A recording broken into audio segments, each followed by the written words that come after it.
बिस्मिल्लाहिर्रहमानिर्रहीम। अस्सलाम वालेकुम। मैं हूँ Ayesha Saeed with AS cooking. आज मैं हाजिर हुई हूँ एक नई रेसिपी के साथ। जैसा कि आप सब जानते हैं कि रमज़ानुल मुबारक का बाबरकत महीना आने वाला है और कुछ ही दिनों में इंशाल्लाह रमज़ान शुरू हो जाएगा। तमाम उम्मते मुसलमान के घरों में तकरीबन रमज़ान की तैयारियाँ शुरू हो चुकी हैं। किसी के घर में सफाइयाँ हो रही हैं तो कोई चटनियाँ बना रहा है ताकि उन दिनों में बरकत महीने में ज़्यादा से ज़्यादा रहमतों को समेटा जा सके और कम काम करने पड़े। तो इसी हवाले से मैं भी आज आपको एक चटनी की रेसिपी आपके साथ शेयर करूंगी। इमली और खुबानी की चटपटी सी चटनी जो किसी भी चीज़ के साथ सेट हो जाती है। समोसे पकौड़े हों या फिर दही बल्ले, हर एक चीज़ के साथ ये सेट होती है और इतनी मज़े की खट्टी मीठी ये चटनी होती है। इससे पहले कि हम स्टार्ट करें, आप मेरे चैनल को लाइक और सब्सक्राइब कर लें और आइए हम चलते हैं रेसिपी की तरफ। ये मैंने तकरीबन 250 ग्राम एक पाव खुबानी ली है, खुश्क वाली। अब इसमें हम पानी ऐड करेंगे और इसको अच्छी तरह से वॉश कर लेंगे ताकि इसमें कोई मैल या मट्टी ना रह जाए। अच्छी तरह मल के आपने इसको साफ़ करना है। अगर इसमें ज़रा सी भी मट्टी या मैल रहेगी तो ये किरकिरी सी हो जाएगी, तो इसलिए इसको अच्छी तरह से साफ़ कर लें, वॉश कर लें। ये लें जी, ये अच्छी तरह वॉश हो गई है। अब हम इसमें तकरीबन एक पाव ही इमली शामिल करेंगे और 1 लीटर के करीब इसमें हम पानी ऐड कर देंगे और अब हम इसको मीडियम टू स्लो फ्लेम पे पकने के लिए छोड़ देंगे तकरीबन 10 से 15 मिनट के लिए। ये देखें जी, ये बिल्कुल अब गल चुका है, अच्छी तरह पक गया है इमली और खुबानी भी। अब हम इसका बर्नर ऑफ करेंगे और इसको स्ट्रेन कर लेंगे।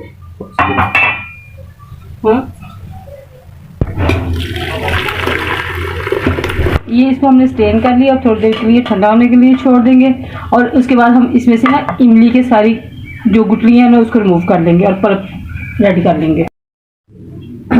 ये देखें जी, ये इमली और खुबानी का पल्प बिल्कुल रेडी हो चुका है। इसमें से सारी गुठलियाँ मैंने रिमूव कर दी हैं इमली की ना। अब इसको ग्राइंड करना है।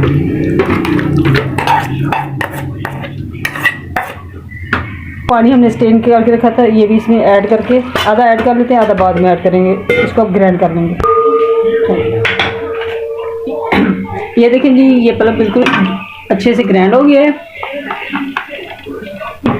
अब जो बकिया पानी है वो भी हम इस बाकी पानी वो भी इसमें डाल के दोबारा से ग्राइंड कर लेंगे। ये तकरीबन सारा पल्प हमने ग्राइंड कर लिया और ये ऐसे हो गया है ये। अब साथ ही हम इसमें गुड़ ऐड कर देंगे तकरीबन 200 ग्राम और इसको थोड़ी देर के लिए पकने के लिए छोड़ देंगे ताकि गुड़ इसमें अच्छी तरह मेल्ट होकर मिक्स हो जाए।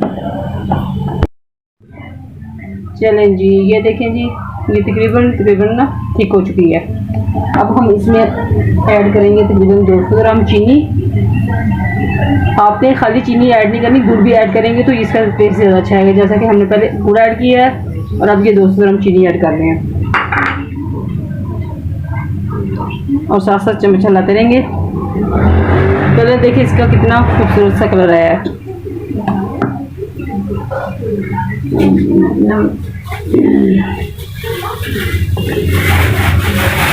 अब इसमें ऐड करेंगे जी हम तकरीबन 1 चम्मच खाने वाला चिली फ्लेक्स और ये तकरीबन आधा चम्मच हम इसमें ज़ीरा ऐड करेंगे जो मैंने दरदरा सा कूट लिया हुआ है। बहुत बारीक ज़ीरा पाउडर नहीं ऐड करना आपने। और 1 से 1.5 चम्मच आपने इसमें नमक ऐड करना है। ये बहुत ही खट्टी मीठी चटपटी सी चटनी रेडी होगी। आप किसी भी चीज़ के साथ इसको खा सकते हैं और बहुत ही यम्मी है।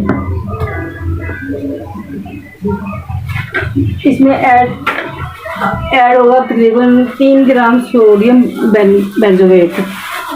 अगर तो आप इसको 6 महीने के लिए बाहर रखना है, फ्रिज में नहीं रखना चाह रहे तो फिर आप इसमें 3 ग्राम सोडियम बेंजोएट ऐड कर लें, वरना अगर आप नहीं ऐड करना चाहते तो आप स्किप कर दें। आप इसको फ्रिज में भी रख सकते हैं।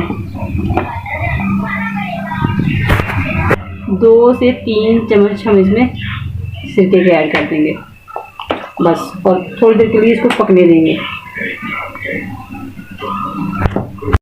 एंड पे हम इसमें थोड़ा सा काला नमक ऐड करेंगे। इसका टेस्ट बहुत अच्छा आता है, काला नमक ऐड करने से इसका टोटली ही जायका चेंज हो जाता है। और थोड़ी देर के लिए पकने देंगे, उसके बाद इसको हम ठंडा होने के बाद जार में निकाल लेंगे। जी ये बहुत ही खूबसूरत सी चटनी तकरीबन रेडी हो गई है। इसके बाद बस हम इसको ठंडा करेंगे और जार में डाल के रख लेंगे, और 6 महीने तक आप आराम से इसको फ्रिज के बगैर भी रख के इस्तेमाल कर सकते हैं। ये देखें जी बहुत ही मज़ेदार खट्टी मीठी और चटपटी सी चटनी रेडी हो गई है। आप भी इसको ज़रूर ट्राई कीजिएगा और मुझे दुआ में याद रखिएगा। अल्लाह हाफिज़।